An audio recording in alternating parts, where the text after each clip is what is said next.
Paguei os R$ 250.000 dos empréstimos da minha filha.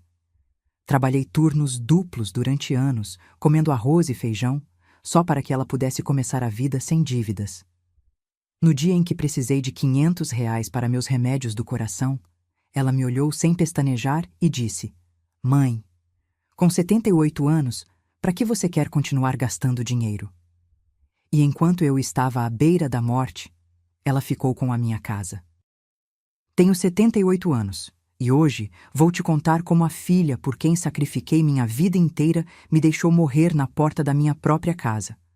Mas antes de chegar a essa traição, preciso que você entenda tudo o que dei por ela. Meu nome é Esperança. Que ironia, não é? Porque por muito tempo perdi toda a esperança na humanidade, no meu próprio sangue. Deixe-me levar você 15 anos atrás, quando Natália, minha única filha, entrou correndo em nossa casinha na Vila Madalena, em São Paulo, com uma carta nas mãos. Seus olhos brilhavam com uma emoção que fazia anos eu não via nela. Mãe, fui aceita na faculdade de medicina. Lembro que estava preparando cuscuz com ovo no fogão, o cheiro de manteiga enchendo a cozinha. Larguei tudo e a abracei tão forte que podia sentir seu coração batendo contra o meu peito. Minha menina ia ser doutora. Depois de ficar viúva aos 51, depois de limpar escritórios durante anos, depois de vender coxinha nos fins de semana, finalmente algo bom chegava à nossa vida. Você conseguiu, meu amor. Estou tão orgulhosa.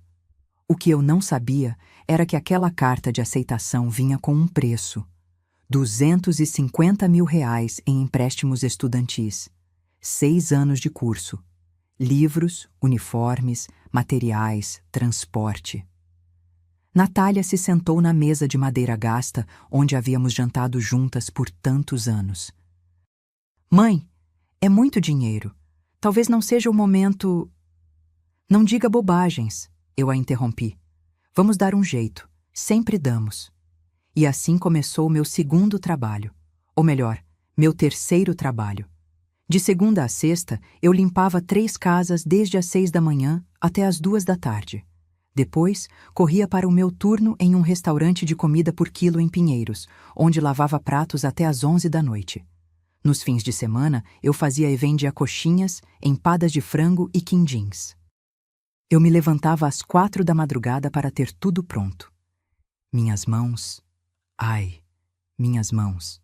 Ficaram cheias de calos, de queimaduras, de rachaduras por causa do cloro e da água fria. Mas cada vez que eu via Natália estudando até tarde, rodeada de livros enormes de anatomia, sentia que valia a pena cada bolha. Sabe quantos turnos duplos trabalhei? Nem eu sei. Perdi a conta depois do primeiro ano. Minha vida virou uma rotina de sobrevivência. Trabalhar, pagar, dormir 4 horas, repetir. Parei de ir ao médico quando começaram as dores no peito. São os nervos, eu dizia. Não havia tempo nem dinheiro para os meus achaques. Lembro que uma vez, Natália me encontrou dormindo no sofá com meu uniforme do restaurante ainda vestido, cheirando a óleo e cebola. Eram 3 da manhã. Eu tinha acabado de chegar. Mãe, isso é demais. Você não precisa se matar assim por mim. Acariciei o rosto dela. Minha filha, eu já vivi a minha vida. Agora é a sua vez. Não vou deixar você perder esta oportunidade. Mas agora, com tudo o que sei, me pergunto se naquele momento ela sentiu gratidão, ou se apenas calculou quanto o meu sacrifício custaria para ela. Durante 6 anos completos, paguei cada centavo daquela universidade. R$ 1.500 aqui para livros, 3.000 ali para uniformes clínicos, 5.000 para um curso especializado. Quando não dava, eu penhorava coisas. Primeiro foi o cordão de ouro que meu falecido marido me deu no nosso aniversário. Depois, os brincos de prata da minha mãe. Eu comia arroz e feijão quase todos os dias. Arroz branco com um ovo frito, se desse sorte. Café preto com pão do dia anterior que me davam na padaria da esquina. Às vezes, Dona Carmela, minha vizinha, me deixava um prato de feijoada na minha porta porque tinha sobrado. Ambas sabíamos que era mentira, mas eu aceitava com toda a dignidade que me restava. Natália se formou com honras. Eu a vi cruzar aquele palco com a beca branca e o capelo, recebendo seu diploma de médica cirurgiã. Chorei tanto que quase não podia vê-la. Eram lágrimas de orgulho, de alívio, de esgotamento. Conseguimos, mãe. Conseguimos juntas. Juntas. Essa palavra me deu forças para seguir. Depois vieram mais 3 anos de especialização, mais R$ 150.000 em dívidas. Nessa época eu tinha 70 anos e meu corpo começava a me cobrar a fatura de tanto abuso. Mas eu não podia parar. Faltava tão pouco. Finalmente, aos meus 73 anos, fiz o último pagamento. R$ 400.000 no total. Cada centavo ganho com o suor da minha testa enrugada e minhas mãos destruídas. Natália já era uma cardiologista estabelecida, trabalhando no Hospital Sírio-Libanês, em Leblon. Tinha se casado com Rodrigo, um arquiteto com bom sobrenome e melhor conta bancária. Eles viviam em uma casa linda no Morumbi. Tinham 2 filhos, Sebastião, de 14, e Mirella, de 12. Eu continuava na minha casinha da Vila Madalena, a mesma casa onde Natália cresceu, onde o pai dela morreu de infarto quando ela tinha 15 anos. 2 quartos pequenos, um quintal com minha laranjeira e meus gerânios, e aquela cozinha onde eu ainda podia sentir o cheiro dos cafés da manhã que preparei durante toda a minha vida. Pensei que finalmente poderia descansar. Que Natália, agora bem-sucedida e sem dívidas, me ajudaria um pouco. Não esperava que me sustentasse, só... Sabe? Que me ligasse mais, que me visitasse, que perguntasse como eu estava. Mas as visitas foram se espaçando. Primeiro era uma vez por semana, depois a cada 15 dias. Depois só em feriados, e sempre com pressa. Desculpa, mãe, tenho uma cirurgia amanhã cedo. Mãe, as crianças têm lição de casa. Mãe, Rodrigo e eu temos um jantar importante. Eu assentia, sorria, preparava a comida favorita deles nas poucas horas que me davam. E quando eles iam embora, eu ficava sozinha naquela casa que de repente parecia grande demais, silenciosa demais. Mas eu não reclamava. Porque uma boa mãe não pede nada em troca. Ou era o que eu pensava. Até que meu coração começou a falhar de verdade.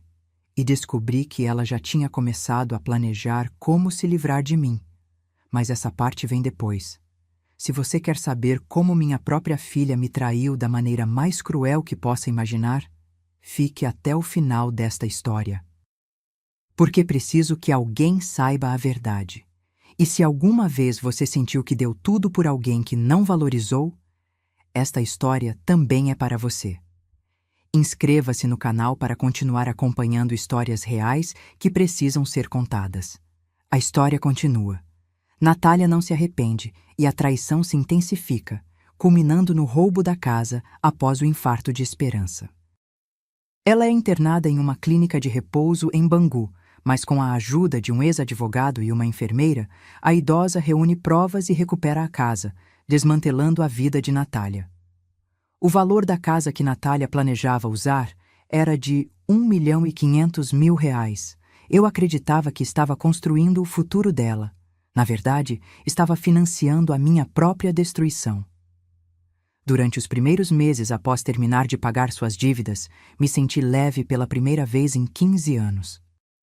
Como se tivesse carregado um saco de cimento nas costas por tanto tempo que já não lembrava como era andar ereta. Natália parecia a filha perfeita aos olhos de todos. Bem-sucedida, elegante, sempre com as palavras certas nas reuniões de família. Quando minha prima Conceição perguntava por ela, eu estufava o peito de orgulho. É cardiologista, sabia? No Hospital Sírio-Libanês. Atende só pacientes importantes. O que eu não contava era que fazia 2 meses que eu não a via. Os telefonemas foram se tornando mais espaçados, mais frios. Quando eu ligava, ela sempre atendia com aquele tom que você conhece quando alguém está ocupado e você é uma interrupção. Mãe, estou com um paciente, te ligo depois. Mas o depois nunca chegava. Quando finalmente nos víamos, algo tinha mudado no olhar dela. Já não era a menina que me abraçava com gratidão. Era uma mulher apressada, olhando o relógio a cada 5 minutos, suspirando quando eu falava sobre a laranjeira ou sobre Dona Carmela. Mãe, você não devia mais trabalhar tanto. Na sua idade, você já fez o suficiente. Essa frase. A primeira vez que a escutei, me encheu de ternura. Pensei que ela se preocupava comigo, que finalmente queria retribuir algo de tudo o que dei. Quão ingênua eu fui. Um domingo, 3 meses depois do último pagamento da dívida, Natália veio me visitar com Rodrigo e as crianças. Era raro que viessem todos juntos. Preparei feijoada, arroz com alho, couve refogada e farofa. Levantei às 5 da manhã para que tudo estivesse perfeito. Sebastião e Mirella mal me abraçaram antes de pegar seus celulares e se sentar na sala. Rodrigo foi amável, como sempre, mas distante. Natália inspecionava a casa com um olhar que eu não soube decifrar naquele momento. Mãe, esta casa está ficando muito grande só para você. Eu servi um copo d'água. Minhas mãos tremiam um pouco. Ultimamente, tremiam com frequência. É o meu lar, meu amor. Você cresceu aqui, aqui. Sim, eu sei. Ela me interrompeu com um sorriso que não chegava aos olhos. Mas pense bem. 2 andares, escadas, esse quintal que precisa de manutenção. É muito trabalho para uma mulher da sua idade. Rodrigo tossiu, incomodado. Natália lançou-lhe um olhar rápido que eu não conseguia interpretar. Além disso, mãe, com todo o esforço que você fez por mim, já é hora de você descansar, de viver tranquila, sem preocupações. Lá estava de novo essa frase. Você já fez o suficiente. Como se minha vida útil tivesse chegado ao fim. Como se eu tivesse cumprido minha função e agora estivesse sobrando. Mas eu ainda não via a armadilha. Naquela noite, depois que foram embora, deixando a cozinha cheia de louça suja que lavei sozinha, sentei no sofá da sala. O mesmo sofá onde embalei Natália quando era bebê, onde lhe li histórias, onde a consolei quando o pai dela morreu. Algo pesado se instalou no meu peito. Não era só cansaço, era uma sensação que eu não queria nomear ainda. Nas semanas seguintes, Natália começou a me visitar com mais frequência. Mas não para passar tempo comigo. Vinha com pretextos. Mãe, deixe-me revisar seus documentos. Você precisa ter tudo em ordem. Mãe, onde você guarda a escritura da casa? Devia estar em um lugar seguro. Mãe, você devia fazer um check-up médico completo. Eu pago. Essa última oferta me surpreendeu. Era a primeira vez em anos que ela se oferecia para pagar algo para mim. Eu aceitei, porque realmente me sentia mal. As dores no peito haviam se tornado mais frequentes. Eu me cansava subindo as escadas. Às vezes me faltava o ar só de estender a roupa. É só estresse acumulado, mãe. Anos de trabalho excessivo. Ela disse enquanto dirigia sua caminhonete nova a caminho do hospital. Mas vamos te examinar bem para ter certeza. Fizeram exames que eu jamais poderia pagar sozinha. Eletrocardiogramas, análise de sangue, radiografias. Natália conhecia todos os médicos. Eles a tratavam com deferência, com respeito. Doutora Natália, que prazer vê-la por aqui. Eu me senti orgulhosa de novo. Essa era minha filha, a menina por quem sacrifiquei tudo. Uma semana depois, ela me ligou para me dar os resultados. A voz dela soava estranha, controlada. Mãe, preciso que você venha ao meu consultório. Temos que falar sobre o seu coração. O diagnóstico foi como um balde de água fria. Insuficiência cardíaca em estágio inicial. Nada crítico ainda, mas eu precisava de medicamentos, controles periódicos, cuidados. E quanto custa o tratamento? Perguntei, sentindo que o chão se movia sob meus pés. Natália fechou a pasta de resultados, encostou-se em sua mesa, aquela mesa de mogno com o nome dela gravado em uma placa dourada. Doutora. Natália Salazar Mendes, cardiologista. Mãe, não se preocupe com isso agora. O importante é que você se cuide. Mas eu preciso saber, filha. Eu ainda trabalho na casa da senhora Guimarães e... Por isso mesmo, mãe. Você não devia mais estar trabalhando. Olhe para você. Seu corpo está te passando a conta. Ela tinha razão. Mas eu também tinha que comer. Tinha que pagar luz, água, gás. A aposentadoria do INSS mal dava para o básico. Existem medicamentos mais baratos, ela disse depois de um longo silêncio. Não tão eficazes quanto os que você realmente precisa, mas poderiam ajudar um pouco. Senti algo se quebrar dentro de mim. Algo pequeno, como um galho seco. E os outros? Os que eu realmente preciso? Natália suspirou. Aquele suspiro que já estava se tornando familiar. O suspiro de alguém que tem coisas mais importantes para fazer. São caros, mãe. Quase 3.000 reais por mês. E você teria que tomá-los pelo resto da sua vida. O resto da minha vida. Que, segundo meu coração doente, talvez não fosse tanto tempo. Veja bem, ela continuou suavizando a voz. O que você precisa é reduzir o estresse, parar de trabalhar, simplificar sua vida. Essa casa tão grande exige muita manutenção, muitas despesas. Você pensou em se mudar para algo menor, mais fácil de administrar? Aí estava de novo. A casa. Natália, essa é a minha casa. A casa do seu pai. Onde você... Sim, mãe. Eu sei.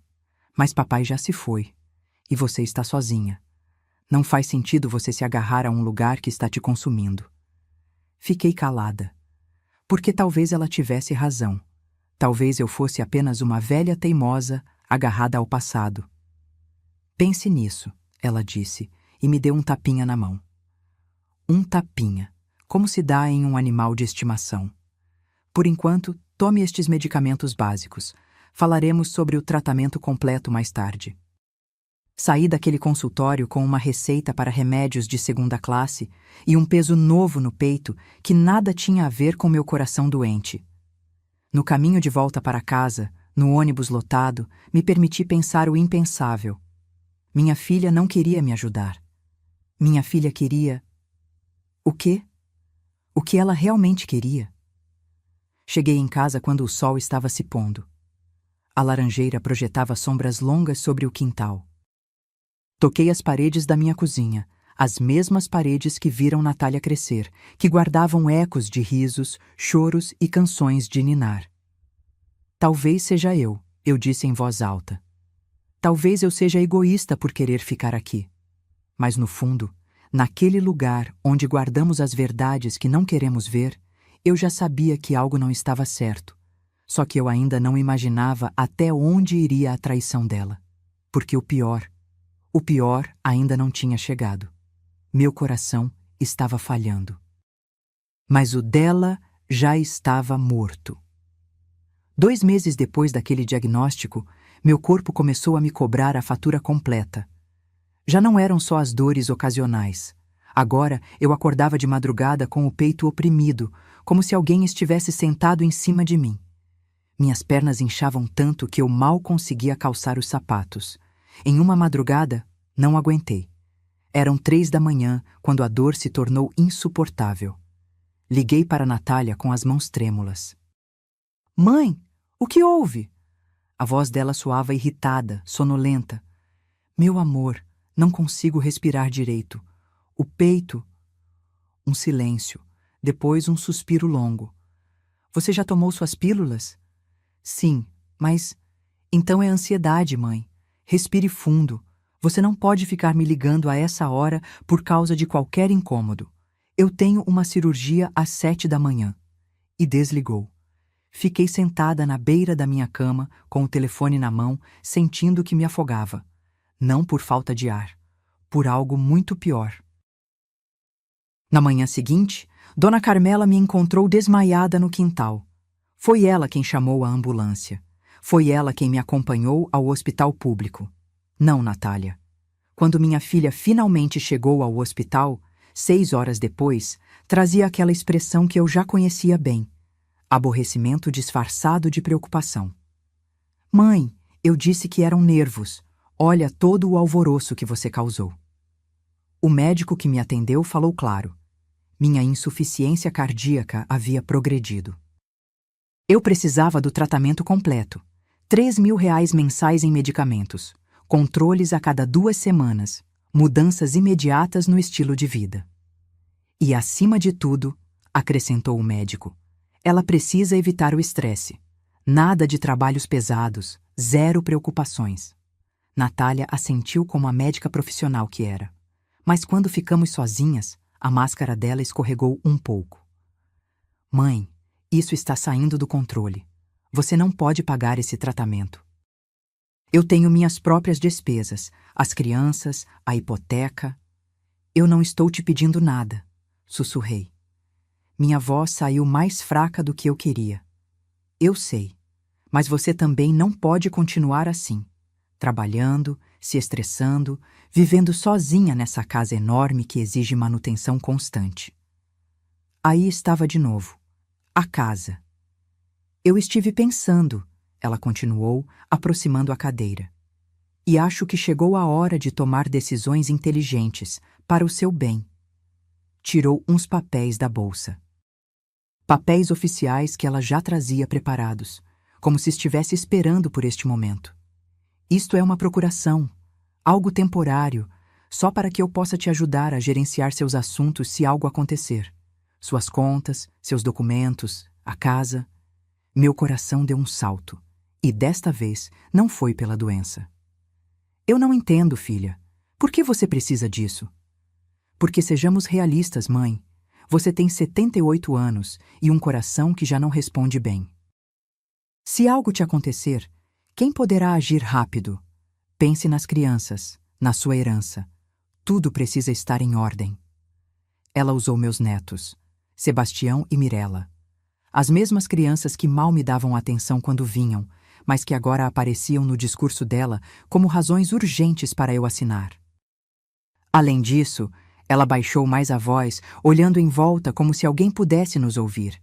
Se você vender a casa e se mudar para um lugar pequeno, mais fácil de administrar, você poderia usar esse dinheiro para o seu tratamento, para viver tranquila seus últimos anos.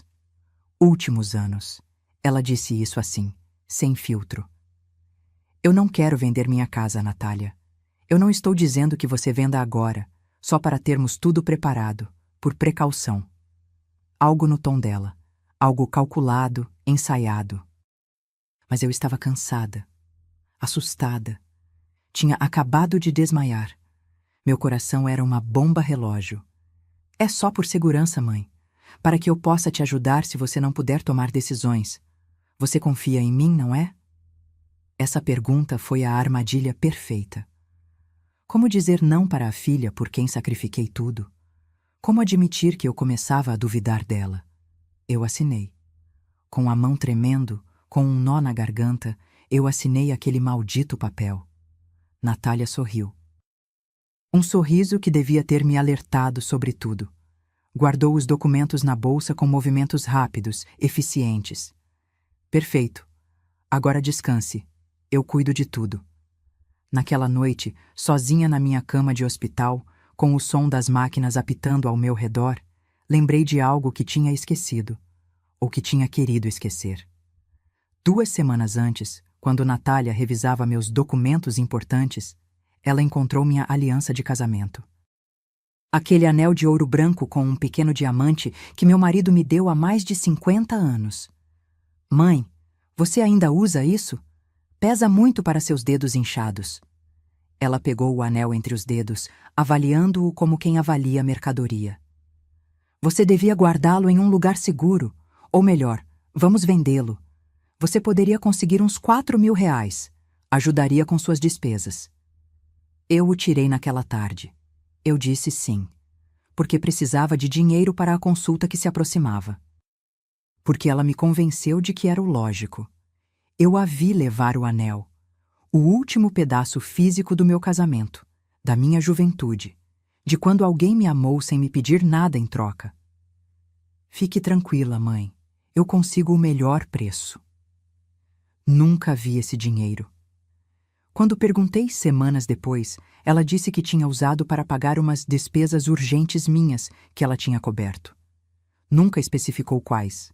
Agora, deitada naquela cama de hospital, entendi finalmente o que estava acontecendo. Minha filha não estava cuidando de mim. Ela estava me despojando, lenta, metodicamente, com a precisão de uma cirurgiã que sabe exatamente onde cortar. E eu tinha acabado de lhe dar o bisturi legal para terminar o trabalho. Ela me convenceu de que era para o meu bem, enquanto planejava ficar com tudo. Saí do hospital uma semana depois, com uma sacola cheia de medicamentos baratos e um papel assinado que tirava o controle da minha própria vida. Embora eu ainda não soubesse. Natália se tornou mais presente, mas não da maneira que uma mãe desejaria. Ela vinha para revisar coisas, para mexer em papéis, para tirar fotos dos cantos da minha casa com o celular. Só documentando o estado atual, mãe, para o seguro. Que seguro? Ela nunca explicou. Uma tarde, ela chegou com Rodrigo e um homem que apresentou como um avaliador de propriedades. Não me perguntou se podiam entrar. Simplesmente entraram. O homem percorreu minha casa com um tablet, anotando, medindo paredes, avaliando cada canto como se eu não estivesse ali, como se a casa já não fosse minha. Mãe, é só para ter uma ideia do valor. Por via das dúvidas. Por via das dúvidas o quê? Mas eu já não perguntava. Porque toda vez que eu o fazia, Natália suspirava com aquele cansaço que me fazia sentir como um fardo. O avaliador foi embora deixando uma pasta. Natália aguardou rápido, mas consegui ver o número. 1.500.000 reais. Naquela noite, não consegui dormir. Minha casinha valia aquilo. O lugar onde criei minha filha sozinha. Onde sobrevivi à morte do meu marido. Onde cada parede guardava lembranças que não tinham preço. Aos domingos, Natália começou a trazer Sebastião e Mirella com mais frequência. Mas algo havia mudado na forma como me tratavam. Vó, é verdade que você vai se mudar logo? Perguntou Mirella enquanto brincava com o celular, sem sequer olhar para mim. Mudar? Não, meu amor. Quem te disse isso? Mamãe, ela disse que você não consegue mais cuidar de si mesma, que você vai para um lugar onde tem enfermeiras. Senti o chão se abrir sob meus pés. Olhei para a Natália, que preparava café na minha cozinha como se nada tivesse acontecido. Filha, do que ela está falando? Ah, mãe, as crianças confundem as coisas. Eu só comentei com elas que existem residências muito bonitas para idosos, caso você precise um dia. Mas Mirella não tinha confundido nada. Suas palavras foram muito específicas. Sebastião nem sequer participou da conversa, estava imerso em seu videogame. Estes eram meus netos. As crianças por quem eu supostamente deveria organizar minha herança.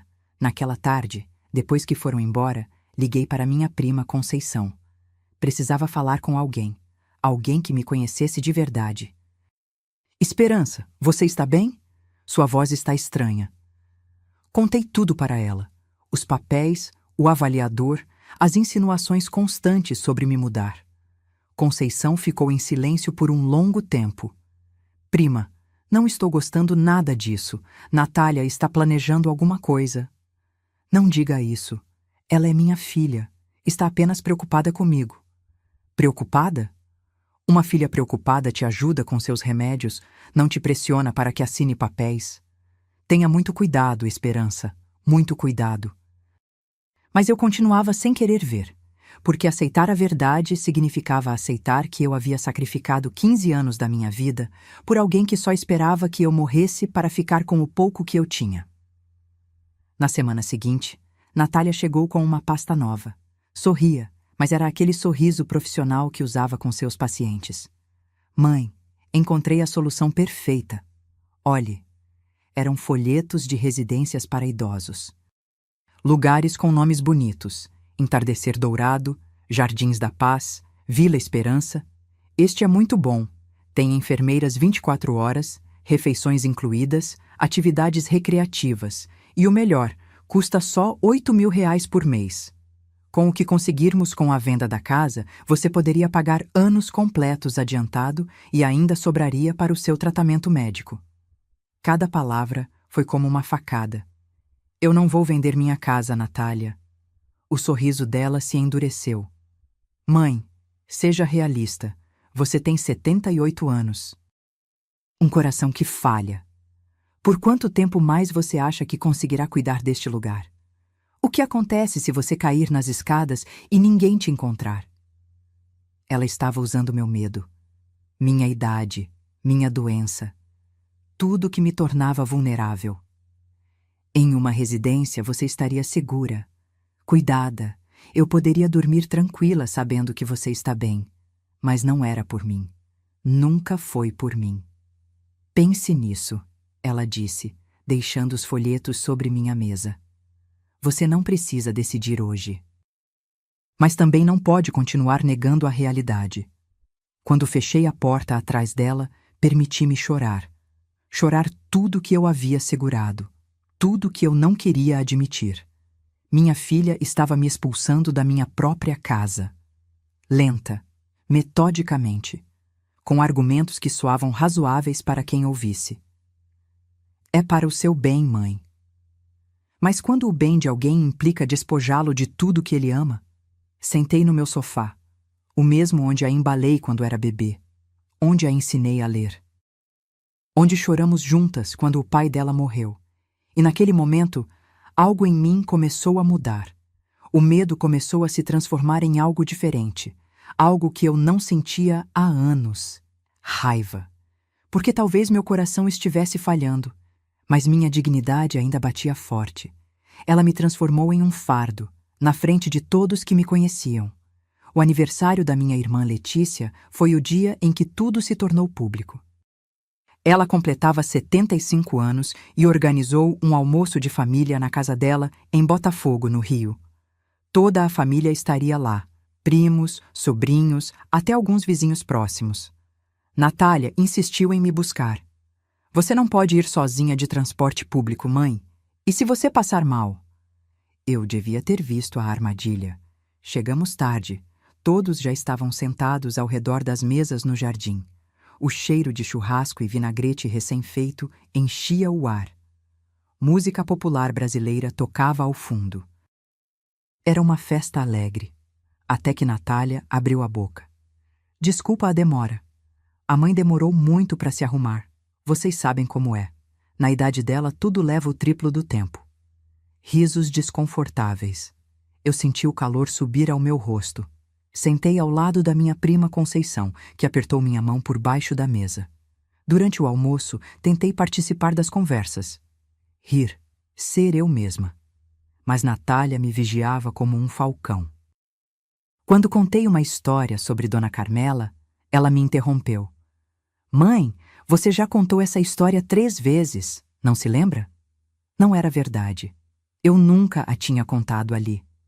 Mas todos me olharam com aquela expressão. Aquela mistura de pena e desconforto que as pessoas demonstram quando acham que você está perdendo a cabeça.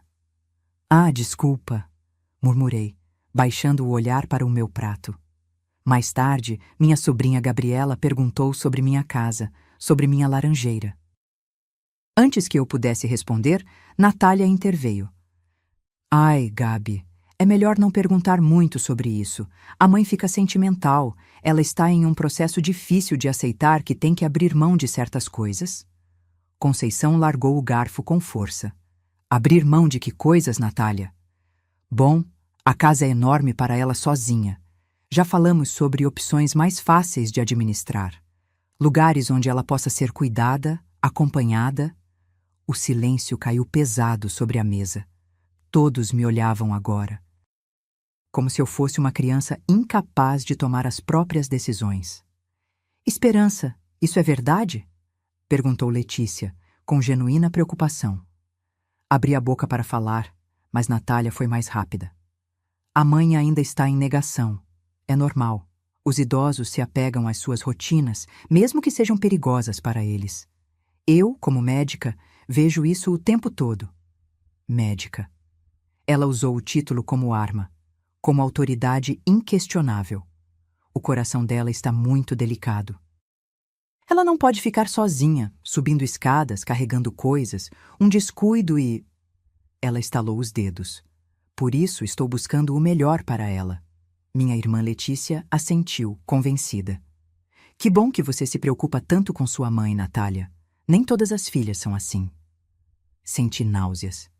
Quis gritar que tudo era mentira, que ela não estava cuidando de mim, que estava me despojando. Mas quem acreditaria em mim? Ali estava a médica bem-sucedida, preocupada com sua pobre mãe doente e teimosa. E ali estava eu, a velha senil que não aceitava a realidade. Rodrigo, sentado na outra ponta da mesa, não participava da conversa. Olhava para sua cerveja com expressão desconfortável.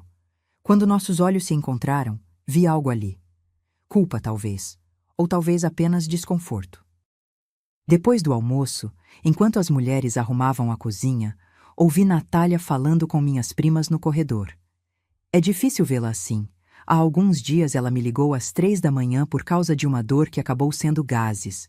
Outra vez deixou o fogão ligado a noite toda. Ela tem momentos de lucidez, mas também de confusão.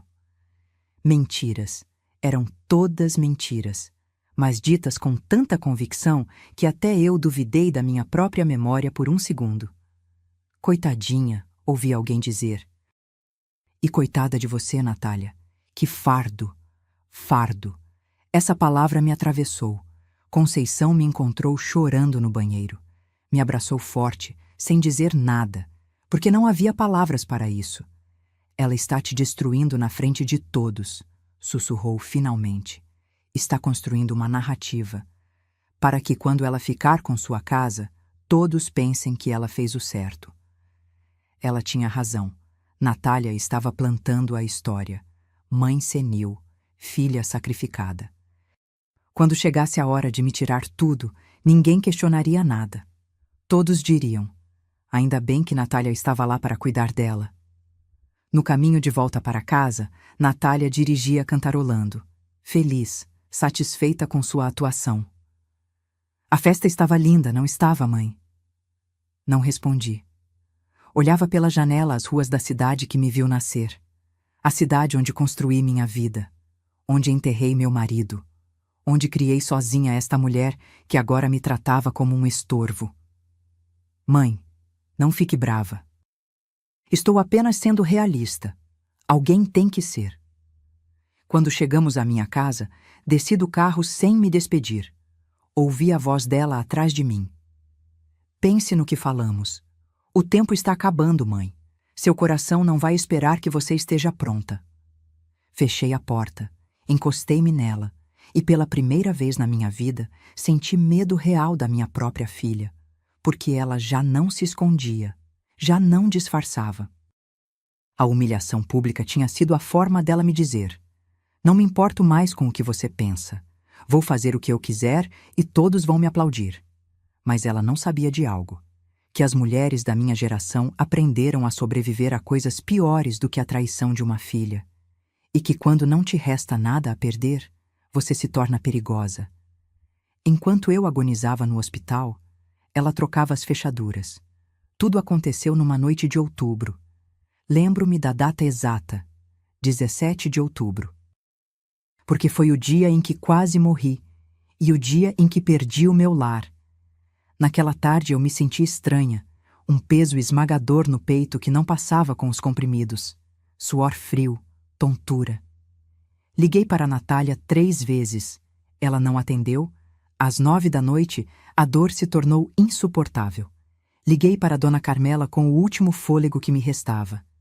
Dona Espe, meu Deus, não se mexa, vou chamar a ambulância. A próxima coisa de que me lembro são luzes brilhantes, vozes distantes, o som agudo de uma sirene. E escuridão. Acordei 3 dias depois na terapia intensiva. Tubos por toda parte. O bip constante das máquinas. Uma enfermeira verificando meus sinais vitais. Calma, senhora. A senhora teve um infarto grave. Está estável agora, mas foi muito sério. Natália chegou no 4º dia. Não no primeiro, nem no segundo. No 4º. Ela usava óculos escuros, embora estivéssemos dentro do hospital. Sentou-se ao lado da minha cama com aquela expressão que eu já conhecia. Preocupação ensaiada. Mãe, você nos deu um susto terrível. Onde você estava? Minha voz saiu rouca, apenas um sussurro. Eu estava em um congresso médico no Nordeste. Vim assim que pude. Mentira. Dona Carmela me disse depois que tinha ligado para ela na mesma noite do meu infarto. Natália optou por não vir. Os dias seguintes foram uma névoa de dor, medicamentos e solidão. Rodrigo veio uma vez, incomodado, com flores que deixou sobre a mesa sem dizer muito. As crianças nunca apareceram. Só Dona Carmela vinha diariamente. Trazia caldo, penteava meu cabelo, segurava minha mão. Sua filha é médica e eu, que mal terminei a escola, sou quem cuida da senhora. Que ironia, não é, Dona Espe? Natália aparecia de vez em quando, sempre com pressa, sempre olhando o telefone, sempre com aquele ar de estar fazendo um grande sacrifício. Fiquei 12 dias hospitalizada. 12 dias entre a vida e a morte. 12 dias nos quais, soube depois, Natália esteve muito ocupada. No dia em que recebi alta, Dona Carmela foi quem me buscou. Natália tinha uma cirurgia urgente. Rodrigo ofereceu o carro, mas ela precisava dele. Chegamos à minha casa ao entardecer. A laranjeira estava linda com a luz dourada do sol. As buganvílias da minha vizinha espreitavam por cima do muro. Tudo parecia igual. Até que tentei abrir a porta. A chave não entrava. Tentei de novo. Nada. Dona Carmela, algo está errado. Ela tentou também. A fechadura havia sido trocada. Um frio percorreu meu corpo que nada tinha a ver com o clima. Toquei a campainha. Ninguém respondeu. Bati na porta. Silêncio. Isso não pode estar acontecendo, murmurei, sentindo que minhas pernas falhavam. Liguei para Natália. Ela atendeu no quarto toque. Mãe, o que houve? Não consigo entrar na minha casa. A fechadura... Ah, sim. Eu mandei trocar. Por segurança. Enquanto você estava no hospital, eu não podia deixar a casa vulnerável. E as minhas chaves? Um silêncio. Demasiado longo. Estão comigo, mas mãe, precisamos conversar. Você não pode mais viver sozinha. O infarto foi um aviso claro. Natália, abra a porta. É a minha casa. Mãe, acalme-se. Não é bom que você se altere. Olhe, eu já falei com um advogado. Com a procuração que você assinou, eu tenho autoridade para tomar decisões sobre a propriedade se sua saúde estiver em risco. E claramente está. O mundo parou. Dona Carmela me segurou porque eu estava literalmente caindo. O que você fez? O que eu devia ter feito há meses. Transferi a casa para o meu nome. É legal, mãe. Está tudo em ordem. Eu fiz o melhor para você. Eu não conseguia respirar. O peito ardia de novo. Eu te encontrei um lugar perfeito, uma residência em Bangu, limpa, segura, com enfermeiras. O primeiro mês já está pago. Você pode se instalar amanhã. Natália, por favor.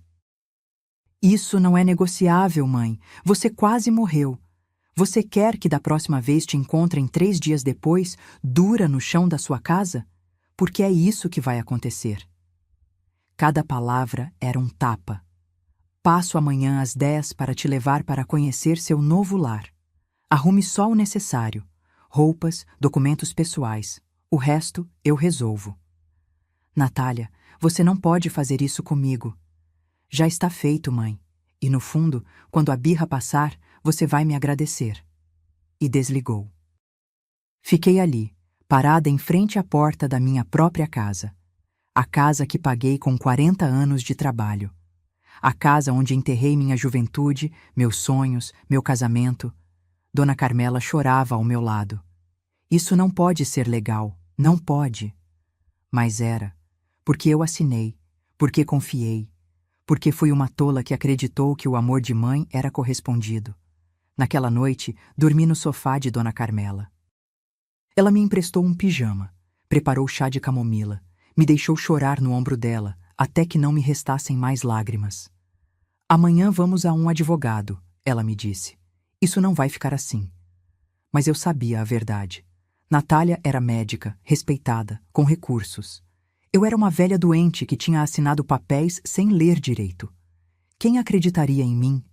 Minha filha havia me expulsado da minha própria casa enquanto eu agonizava em um hospital. E o pior, fez isso com total frieza. Como se eu já estivesse morta. Fui trancada como lixo. Mas minha mente nunca esteve mais clara. A residência Novo Amanhecer não tinha nada de novo nem de amanhecer. Era um prédio cinzento de 3 andares em um bairro esquecido de Bangu, com grades enferrujadas e um cheiro de desinfetante barato que não conseguia esconder outros odores piores. Natália me deixou na entrada com 2 malas. É temporário, mãe, até você se estabilizar. Mentira número 1000. Fui designada para um quarto no 2º andar. 12 metros quadrados que eu dividia com outra idosa chamada Socorro, que não parava de rezar o terço em voz alta dia e noite. Uma cama dura, um armário minúsculo, uma janela com vista para o estacionamento de uma padaria. Isso era tudo. Os primeiros dias foram um inferno silencioso. Eu passava o tempo sentada na beira da minha cama, olhando para as paredes verde hospital, sentindo minha alma se apagar pouco a pouco. A comida era horrível. Caldo ralo, frango duro como sola de sapato, pão velho. Nada a ver com meu cuscuz com ovo, com meu café coado, com as coxinhas recém-feitas de Dona Carmela. Natália vinha a cada 2 semanas, 15 minutos exatos. Nunca mais, nunca menos. Verificava se eu estava tomando meus remédios, assinava papéis e ia embora com um sorriso de dever cumprido. Está vendo, mãe? Aqui você está segura, cuidada. Não é melhor do que estar sozinha naquela casa enorme? Eu não respondia. Não tinha mais forças para lutar, mas então conheci seu Estevão. Era um homem de 82 anos, magro, com um bigode branco perfeitamente aparado e olhos azuis que ainda brilhavam com inteligência. Usava uma bengala de madeira elegante e sempre vestia camisa, mesmo que fosse só para descer ao refeitório. Encontrei-o uma tarde no pequeno jardim dos fundos da residência. Eu estava sentada em um banco, vendo as horas passarem sem sentido. Posso? Ele perguntou, apontando para o espaço ao meu lado. Assenti sem muita vontade. Ele se sentou com um suspiro, pegou um lenço e limpou os óculos. Eu detesto este lugar, ele disse sem preâmbulos, mas suponho que a senhora também. Algo no tom dele me fez sorrir pela primeira vez em semanas. É tão óbvio. Minha senhora, a senhora tem cara de quem foi roubada na vida. Eu sei porque eu tenho a mesma cara. E assim começou nossa amizade. Seu Estevão tinha sido advogado trabalhista por 40 anos. A esposa dele morreu há 5 anos. Seu único filho, engenheiro bem-sucedido em Porto Alegre, o colocou na residência para o próprio bem e ficou com o apartamento dele em um bairro nobre de São Paulo. Vendeu por R$ 2 milhões. Me dá R$ 1.500 por mês para minhas despesas. Sabe quanto custa este lugar? R$ 8.000. Ele paga o resto e fica com tudo o que sobra. Era a minha história. Com outros nomes, outros números, mas o mesmo roteiro. Durante as semanas seguintes, seu Estevão se tornou meu confidente. Contei tudo a ele. Os 15 anos de sacrifício, os empréstimos pagos, a procuração, minha casa roubada. Ele me escutava com atenção de advogado, tomando notas mentais. Esperança, o que fizeram com a senhora é abuso patrimonial. Possivelmente fraude. Essa procuração que a senhora assinou era temporária e específica, não dava a ela o direito de transferir propriedades. Mas eu assinei... Assinou sob pressão, enquanto estava doente e vulnerável. Isso pode ser contestado. Pela primeira vez em meses, senti algo parecido com esperança. Também conheci Lupita, uma enfermeira de 35 anos que trabalhava no turno da noite. Era a única funcionária que nos tratava como pessoas e não como móveis. Em uma madrugada, ela me encontrou chorando no corredor. Eu não conseguia dormir. Os roncos de socorro e o peso da minha perda me sufocavam. Dona Espe, o que aconteceu? Eu contei tudo a ela.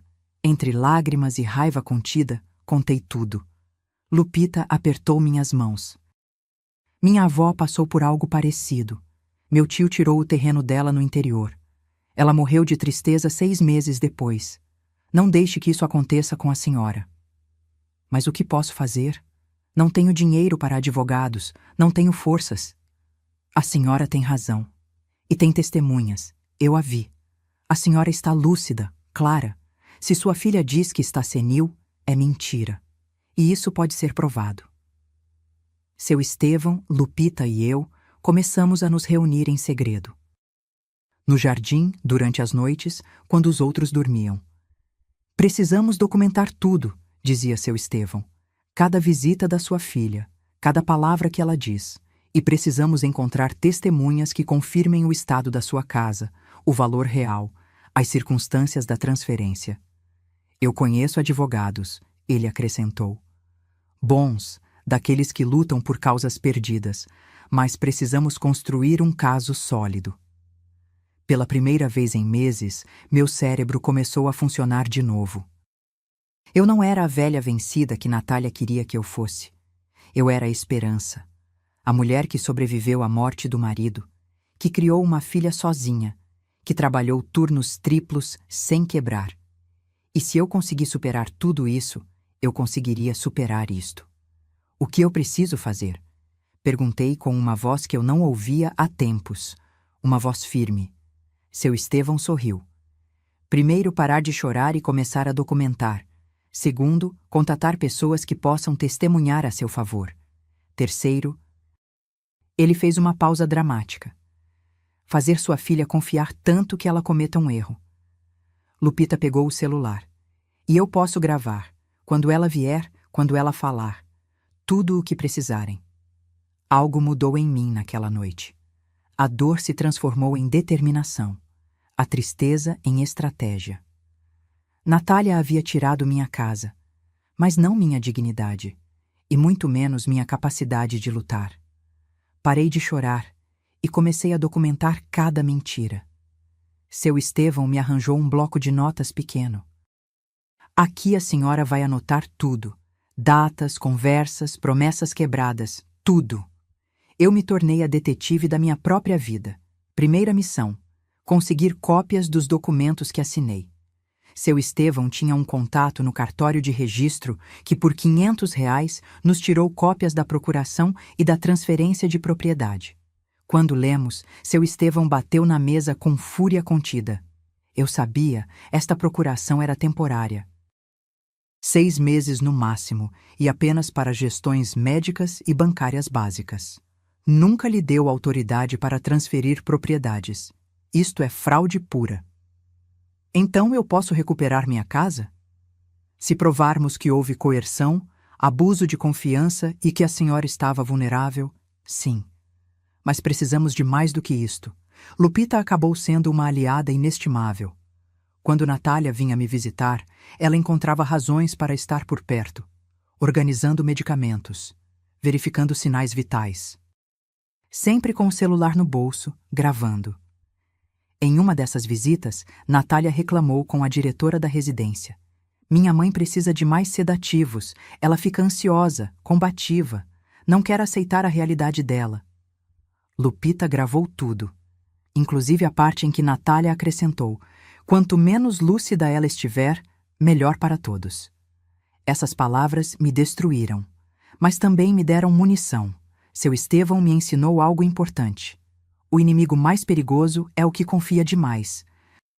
Natália acha que já ganhou. Essa será a perdição dela.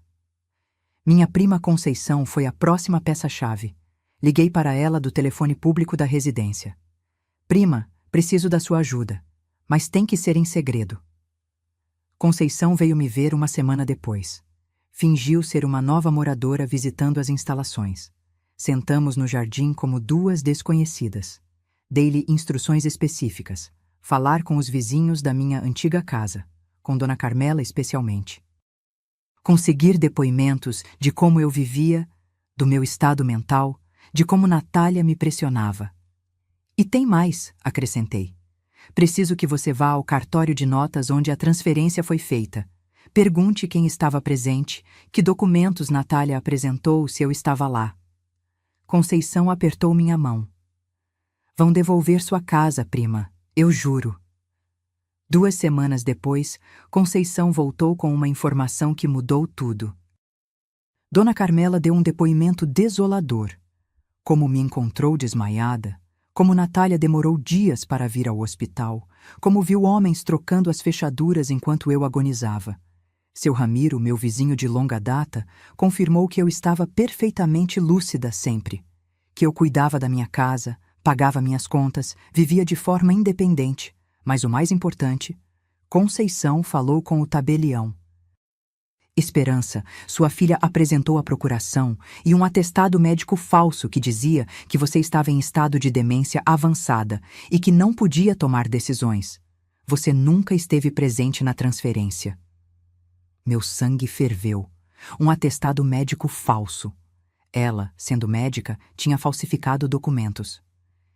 Isso é um crime grave, disse seu Estevão quando eu contei a ele. Com isto e as gravações, temos um caso sólido. Mas precisávamos de mais uma coisa, que Natália se afundasse com as próprias palavras. Seu Estevão elaborou um plano. A senhora vai pedir para ela vir. Vai dizer que está pronta para assinar mais papéis, que aceita tudo.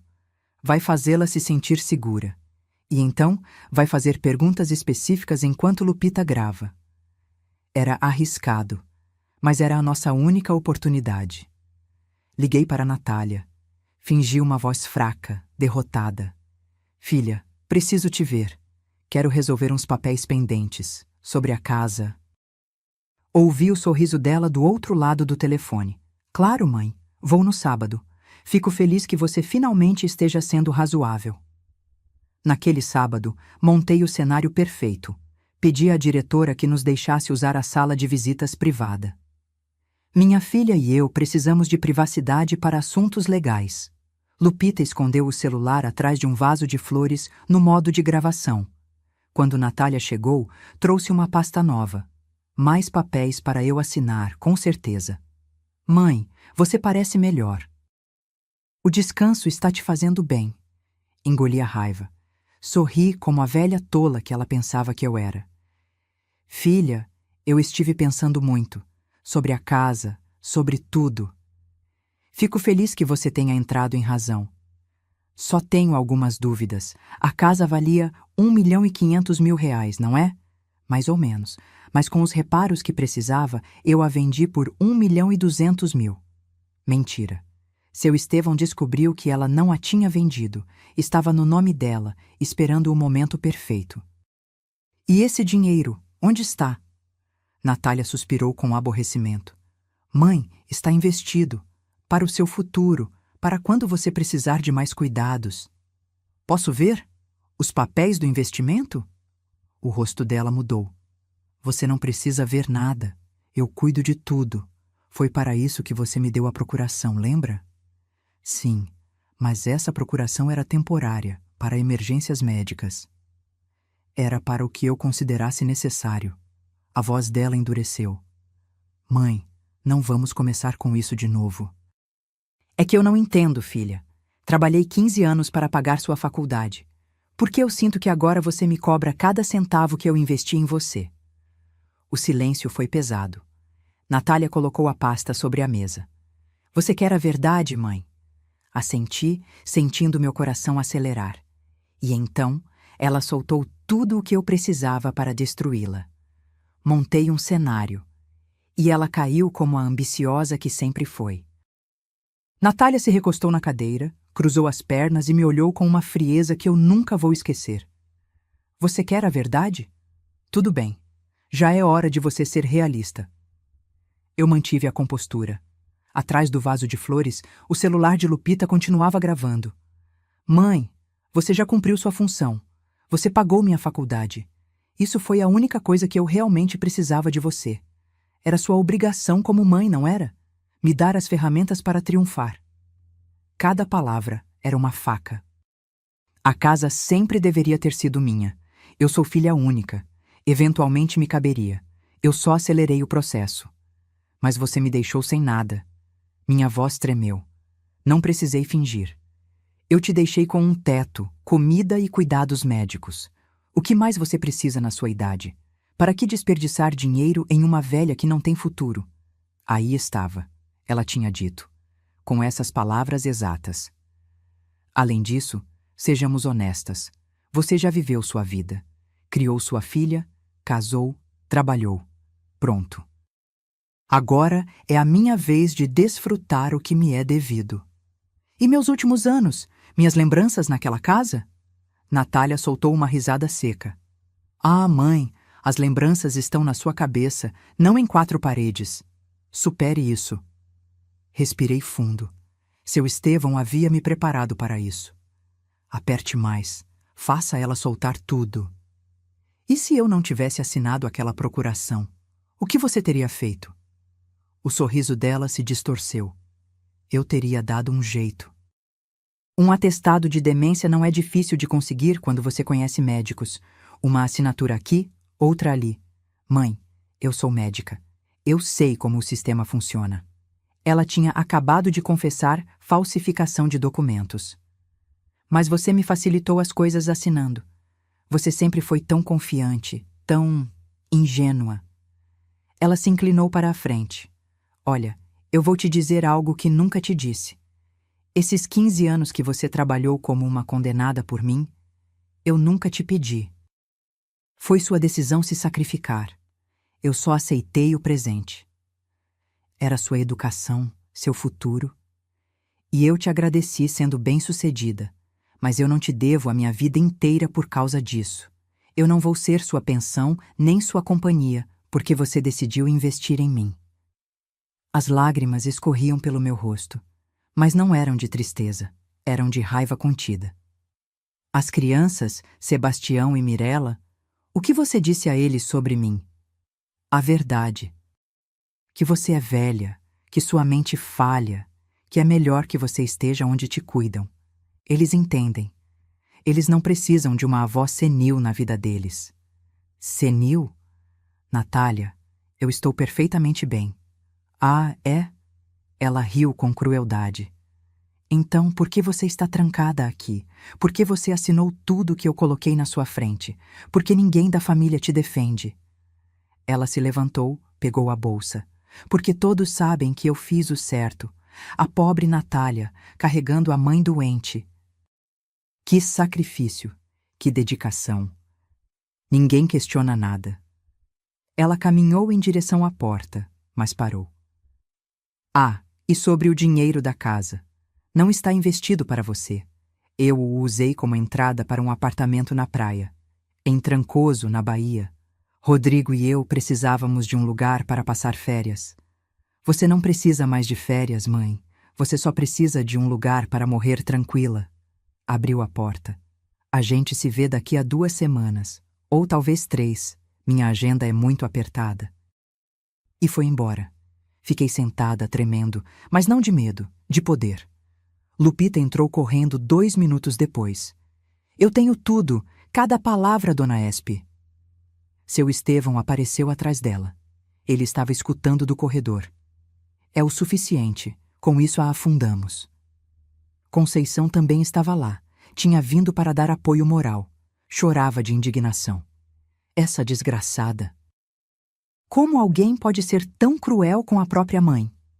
Naquela noite, no meu quarto compartilhado com Socorro e seus terços infinitos, eu ouvi a gravação completa. Cada palavra venenosa, cada confissão arrogante. Natália havia caído na armadilha perfeita. A soberba dela a cegou tanto que ela não viu o golpe chegando. Seu Estevão trouxe seu contato. O advogado Marcial Freitas, um homem de 60 anos, grisalho, com cara de bulldog e reputação de nunca perder casos de abuso patrimonial. Ele ouviu a gravação em silêncio. Quando terminou, tirou os óculos e os limpou, lentamente. Senhora Esperança, isto é ouro puro. Confissão de fraude, falsificação de documentos médicos, abuso patrimonial agravado, esbulho. Sua filha não só vai perder o caso, ela pode enfrentar acusações criminais. Criminais? Ela é médica. Falsificar atestados médicos é um crime grave. Ela pode perder o registro profissional, a carreira dela. Senti um pequeno lampejo de dúvida. Era minha filha, afinal. Mas lembrei das palavras dela. Uma velha que não tem futuro. Quanto tempo vai levar? Perguntei. Com estas provas, os depoimentos e a documentação que já reunimos, podemos apresentar a ação judicial esta semana. O processo legal normal levaria meses, mas com evidência tão contundente, posso pedir medidas cautelares imediatas. O que isso significa? Que podemos congelar a casa, impedir que ela a venda ou a hipoteque enquanto o caso é resolvido. E, com sorte, ter uma sentença em 3 ou 4 meses. 3 ou 4 meses. Parecia uma eternidade. Mas depois do que havia acontecido, eu podia esperar. Vamos fazer isso, eu disse com uma firmeza que não sentia há anos. Seu Estevão sorriu. Aí está a esperança que eu conheci, aquela que não desiste.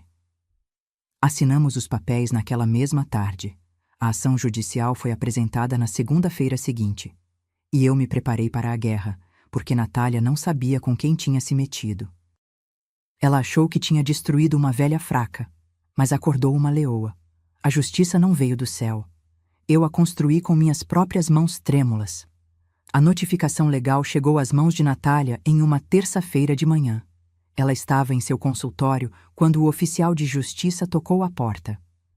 Eu soube porque ela me ligou 30 minutos depois, furiosa como eu nunca a tinha escutado. Que diabos você fez, mãe? A voz dela tremia de raiva. Eu mantive a calma. Seu Estevão havia me treinado para este momento. Recuperar o que é meu, Natália. Você tem ideia do que acabou de fazer? Do ridículo que você vai me fazer passar? Eu sou uma profissional respeitada. Você é uma ladra, e agora todo mundo vai saber. Silêncio mortal do outro lado. Você vai se arrepender disso. Eu vou provar que você está demente, que te manipularam, que... Eu tenho gravações, Natália, de tudo o que você disse, de como confessou que falsificou documentos, de como me chamou de velha sem futuro. Eu a ouvi respirar forte. Depois ela desligou. O advogado Freitas havia feito um trabalho impecável. A ação judicial incluía esbulho, fraude, abuso patrimonial agravado, falsificação de documentos e violência patrimonial contra idoso. As medidas cautelares funcionaram. A casa ficou congelada. Natália não podia vendê-la, alugá-la, nem hipotecá-la até que o caso fosse resolvido. Mas o melhor veio depois. Rodrigo me ligou 2 dias após a notificação. A voz dele soava cansada, envergonhada. Dona Esperança, eu preciso falar com a senhora.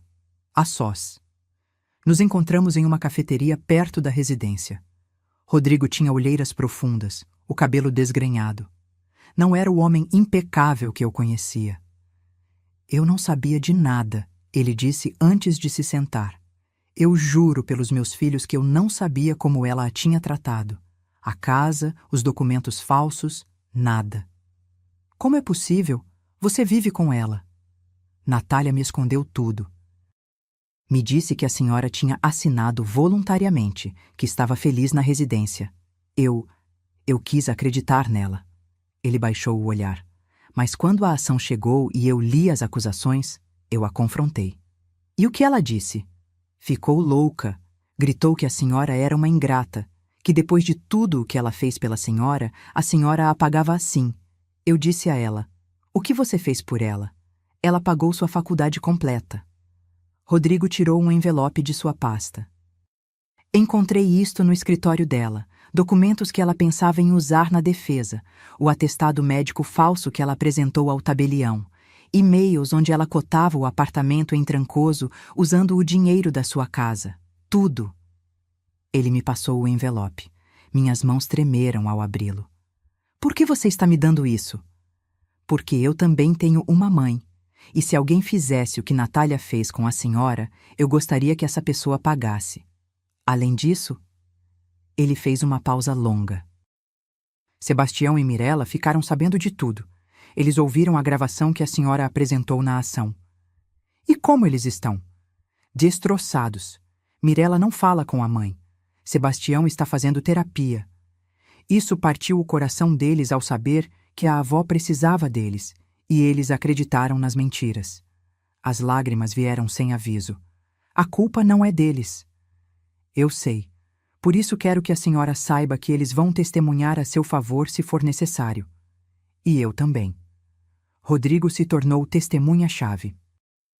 Ele, que tinha vivido de perto a transformação de Natália em uma mulher fria e calculista.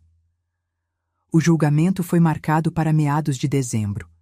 3 meses desde que apresentamos a ação. A sala estava cheia. Natália chegou com o advogado dela, um sujeito de terno caro que parecia mais vendedor do que litigante.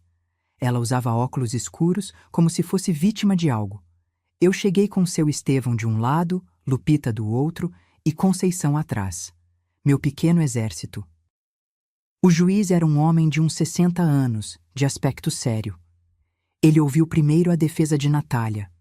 O advogado dela tentou me pintar como uma idosa senil manipulada por estranhos que queriam ficar com meu dinheiro. Que Natália havia agido por amor, protegendo meu patrimônio. Depois foi a nossa vez. O advogado Freitas apresentou as gravações. Naquela sala silenciosa, a voz de Natália ecoou como um trovão. Você já cumpriu sua função. Era sua obrigação como mãe. Não vou desperdiçar dinheiro em uma velha que não tem futuro. Eu vi Natália afundar na cadeira. Vi o advogado dela fechar os olhos, resignado. Depois vieram os depoimentos. Dona Carmela chorou, contando como me encontrou desmaiada. Seu Ramiro confirmou minha lucidez mental. Conceição narrou as manipulações sistemáticas. Mas o golpe final foi Rodrigo. Ele apresentou os documentos que Natália escondia. O atestado médico falso com a assinatura falsificada de um colega. Os e-mails sobre o apartamento em Trancoso. Tudo. Minha esposa não agiu por amor, disse Rodrigo com voz firme. Agia por ambição. E o pior é que destruiu a única pessoa que realmente a amou sem condições. Natália tentou falar. Gaguejou algo sobre mal-entendidos, sobre má interpretação. O juiz levantou a mão. Suficiente. Mirela e Sebastião estavam na sala. Mirela chorava em silêncio. Sebastião me olhava com uma mistura de vergonha e tristeza. Após 2 horas de apresentação de provas, o juiz se retirou para deliberar. Voltou 30 minutos depois. Examinei cuidadosamente toda a evidência apresentada. As gravações, os depoimentos, os documentos, e meu veredito é claro. Senti meu coração sair pela boca. A casa é devolvida à sua proprietária legítima, a senhora Esperança Mendes da Silva. Além disso, a ré deverá pagar uma indenização por dano moral de R$120 mil, mais as despesas médicas que a senhora Esperança teve que cobrir sozinha durante este período. Eu não podia acreditar no que estava ouvindo. Adicionalmente, ordenei que se investigue criminalmente a falsificação de documentos médicos.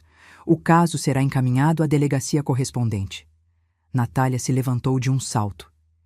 Isso é injusto! Ela me manipulou! Eu só queria protegê-la! O juiz a olhou com dureza. Doutora Natália, eu sugiro que a senhora fique em silêncio. Suas próprias palavras a condenaram. E assim, naquela sala fria de tribunal, eu recuperei minha vida. Não apenas recuperei minha casa, eu lhe ensinei o significado de perder tudo. A sentença caiu como um martelo sobre a vida perfeita de Natália.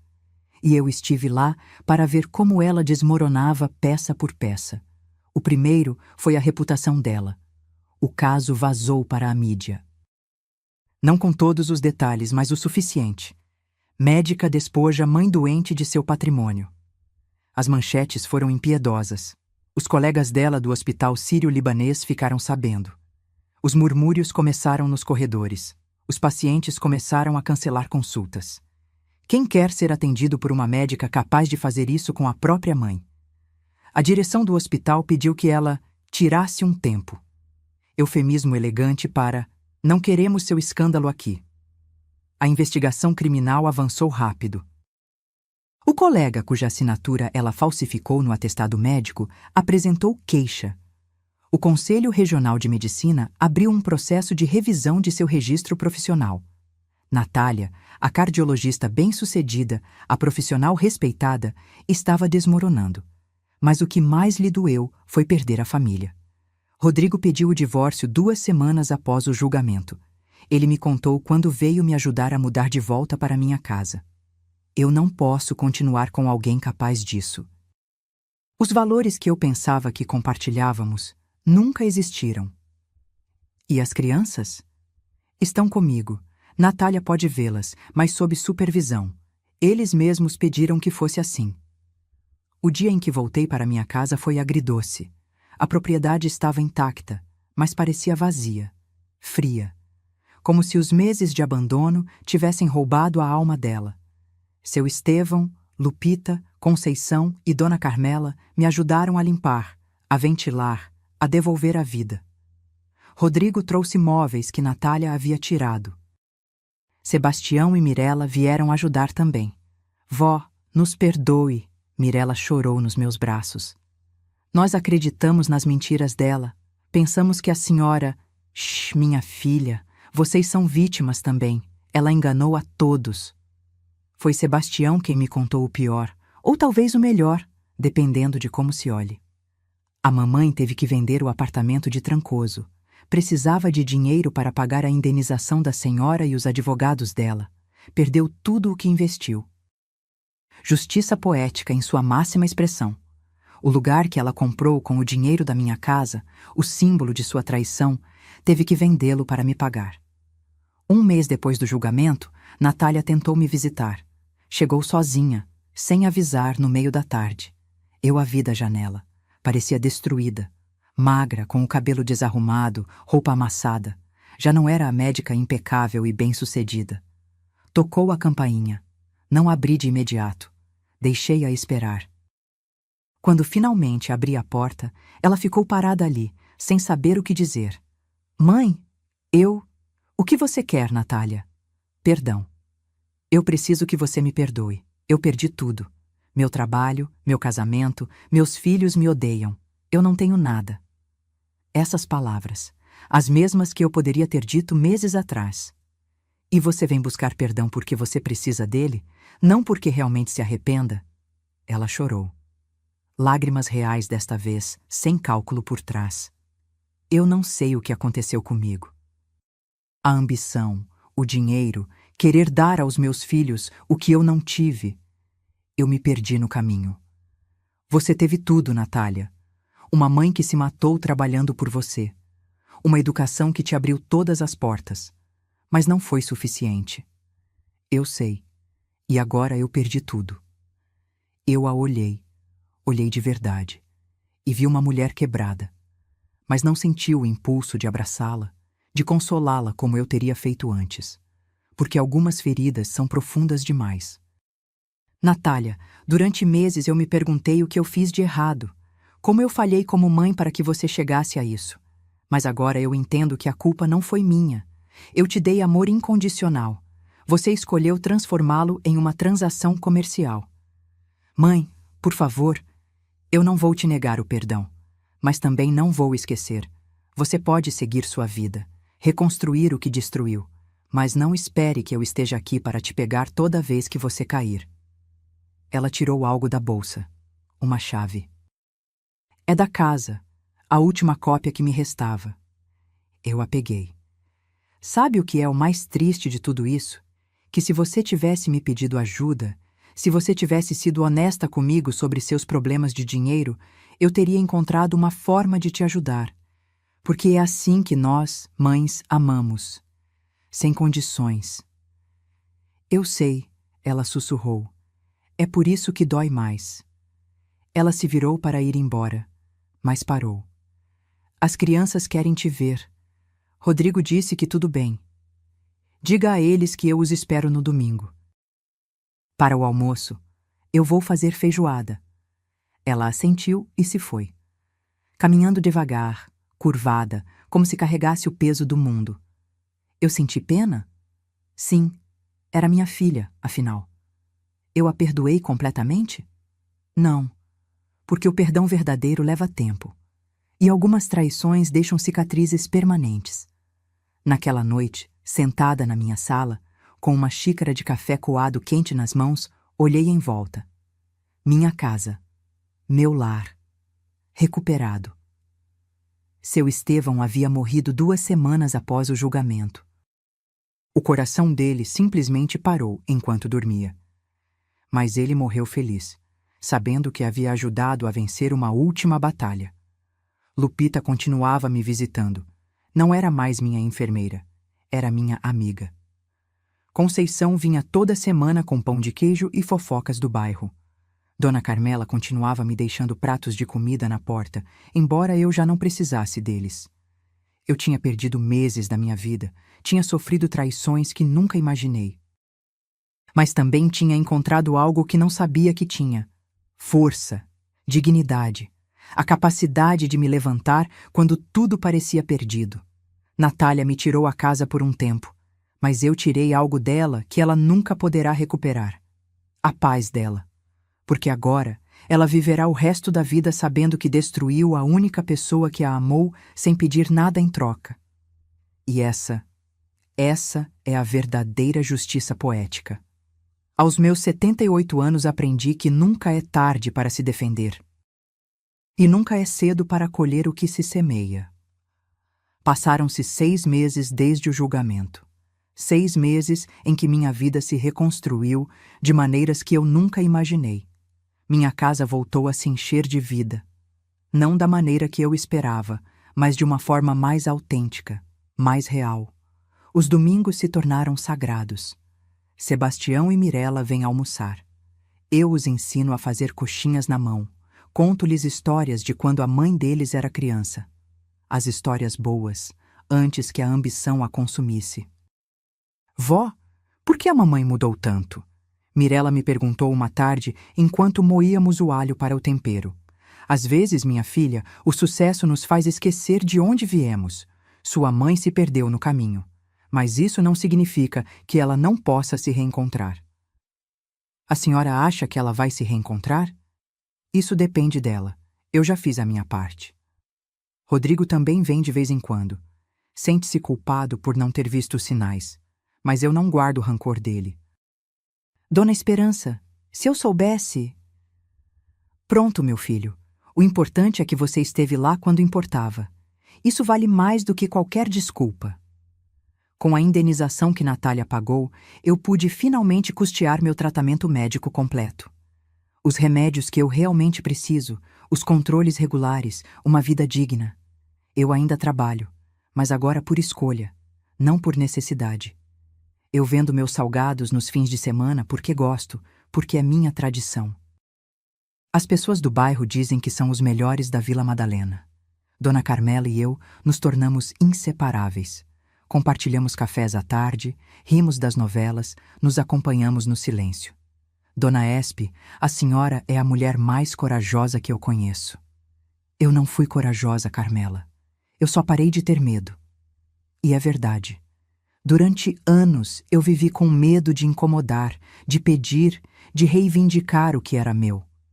Medo de que minha filha parasse de me amar se eu não fosse a mãe perfeita e sacrificada. Mas esse medo quase me matou, literalmente.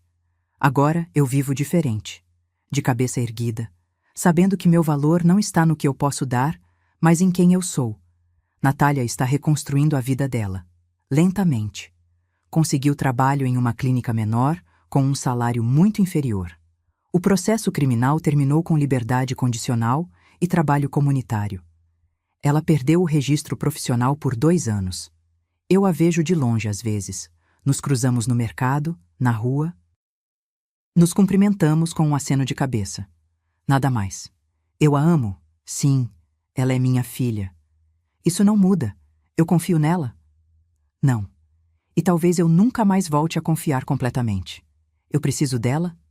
Não mais. E essa foi a descoberta mais libertadora de todas.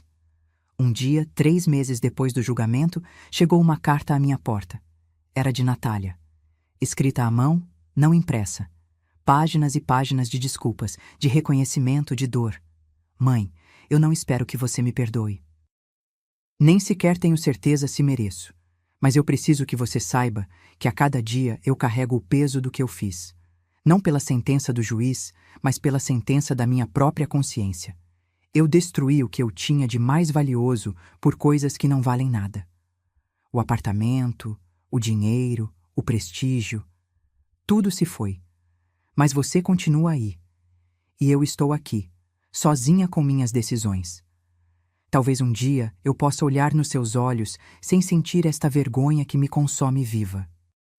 Enquanto isso, eu só quero que você seja feliz, que viva em paz na casa que sempre foi sua filha que aprendeu a lição mais dura. Eu guardei essa carta na gaveta onde tenho meus tesouros. Não a joguei fora, porque o perdão é um processo, não um evento. A laranjeira do meu quintal floresceu este mês. Seu Estevão me disse uma vez: as árvores que sobrevivem às tempestades mais fortes são as que dão os frutos mais doces. Ele tinha razão. Esta história, minha história, não é apenas sobre uma casa recuperada ou uma filha que traiu. É sobre encontrar a força quando você achava que não lhe restava mais nenhuma. É sobre saber que sua dignidade não depende do quanto você dá, mas do quanto você respeita quem você é. É sobre entender que o amor verdadeiro nunca humilha, nunca despoja, nunca destrói.